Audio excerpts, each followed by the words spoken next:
To Joe Salmonese, who's doing an outstanding job on behalf of HRC. To my great friend and supporter, Terry Bean, co-founder of HRC.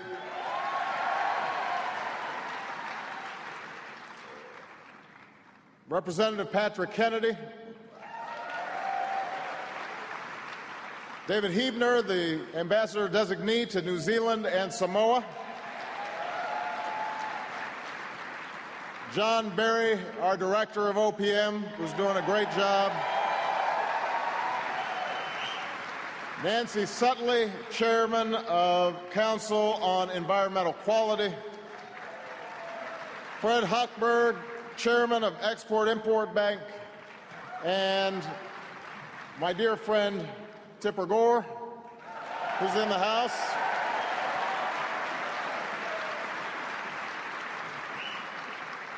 Thank you so much,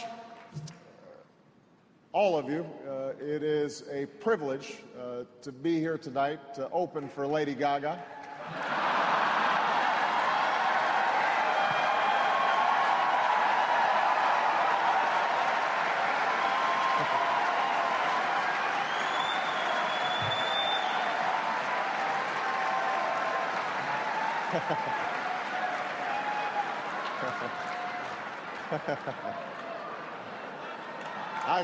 I've made it.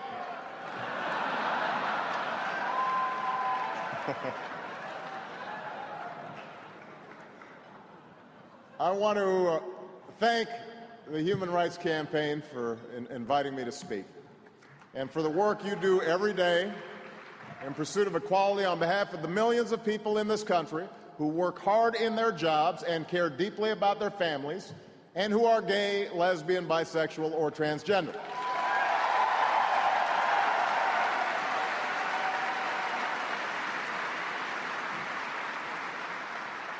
For nearly 30 years, you've advocated on behalf of those without a voice. And that's not easy. For despite the real gains that we've made, there's still laws to change, and there's still hearts to open. There are still fellow citizens, perhaps neighbors, even loved ones, good and decent people who hold fast to outworn arguments and old attitudes, who fail to see your families like their families, who would deny you the rights most Americans take for granted. And that's painful, and it's heartbreaking. And yet, you continue leading by the force of the arguments you make and by the power of the example that you set in your own lives, as parents and friends, as PTA members and church members, as advocates and leaders in your communities, and you're making a difference. That's the story of the movement for fairness and equality. And not just for those who are gay, but for all those in our history who've been denied the rights and responsibilities of citizenship.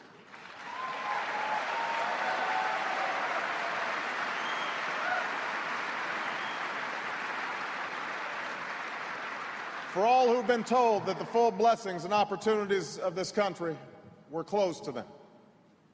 It's the story of progress sought by those with little influence or power, by men and women who brought about change through quiet, personal acts of compassion and defiance wherever and whenever they could. It's the story of the Stonewall protests, when a group of citizens with few options and fewer supporters stood up against discrimination and helped to inspire a movement. It's the story of an epidemic that decimated a community, and the gay men and women who came to support one another and save one another, who continue to fight this scourge, who have demonstrated before the world that different kinds of families can show the same compassion in a time of need. And it's the story of the Human Rights Campaign and the fights you fought for nearly 30 years, helping to elect candidates who share your values, standing against those who would enshrine discrimination into our Constitution, advocating on behalf of those living with HIV/AIDS, and fighting for progress in our capital and across America. Now, this story, this fight, continues now, and I'm here with a simple message. I'm here with you in that fight.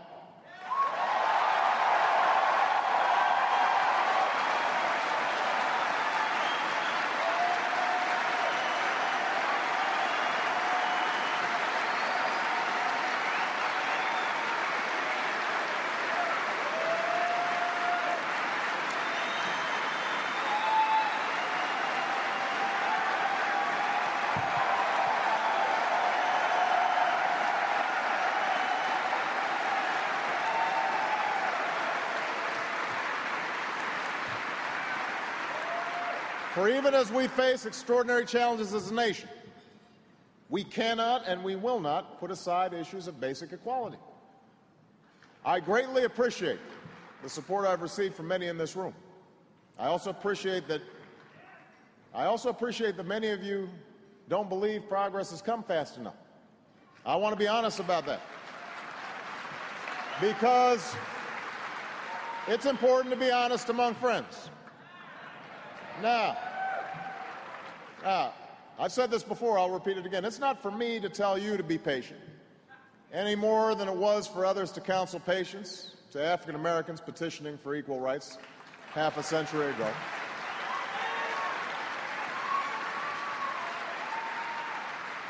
But I will say this, we have made progress, and we will make more. And I think it's important to remember that there is not a single issue that my administration deals with on a daily basis that does not touch on the lives of the LGBT community. We all have a stake in reviving this economy. We all have a stake in putting people back to work. We all have a stake in improving our schools and achieving quality, affordable health care. We all have a stake in meeting the difficult challenges we face in Iraq and Afghanistan. For while some may wish to define you solely by your sexual orientation or gender identity alone, you know and I know that none of us wants to be defined by just one part of what makes us whole. You're also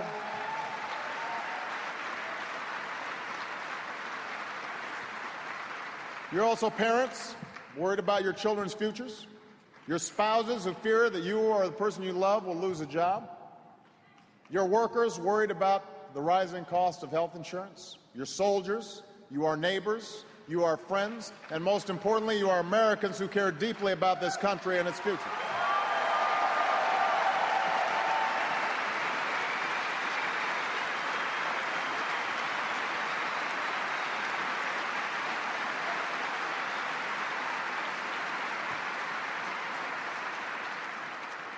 So I know you want me working on jobs and the economy and all the other issues that we're dealing with, but my commitment to you is unwavering even as we wrestle with these enormous problems.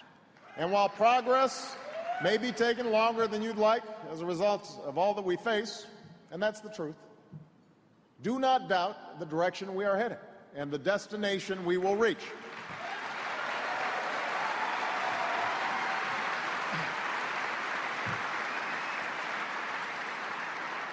My expectation is that when you look back on these years, you will see a time in which we put a stop to discrimination against gays and lesbians, whether in the office or on the battlefield.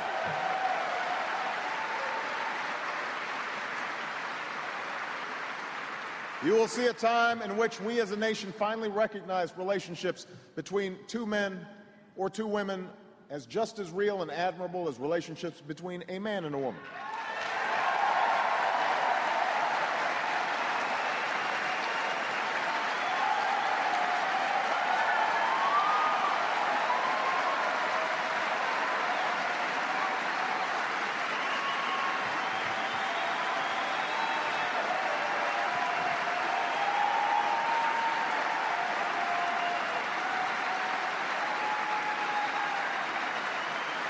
You will see a nation that's valuing and cherishing these families as we build a more perfect union. A union in which gay Americans are an important part. I am committed to these goals, and my administration will continue fighting to achieve them. Now, there's no more poignant or painful reminder of how important it is that we do so than the loss experienced by Dennis and Judy Shepard. whose son Matthew was stolen in a terrible act of violence 11 years ago. In May, I met with Judy, who's here tonight with her husband. I met her in the Oval Office, and I promised her that we were going to pass an inclusive hate crimes bill, a bill named for her son. This struggle has been long. Time and again we faced opposition. Time and again the measure was defeated or delayed, but the Shepherds never gave up. They turned tragedy into an unshakable commitment. Countless activists and organizers never gave up. You held vigils, you spoke out. Year after year, Congress after Congress, the House passed the bill again this week, and I can announce that after more than a decade, this bill is set to pass, and I will sign it into law.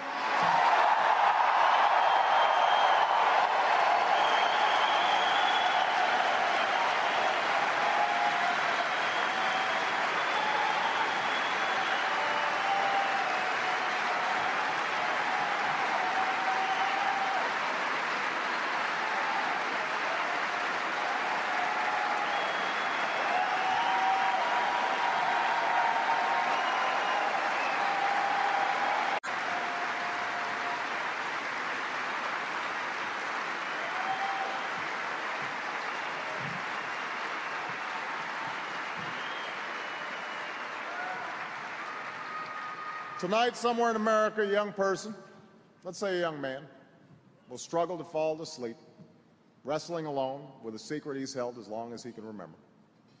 And soon, perhaps, he will decide it's time to let that secret out.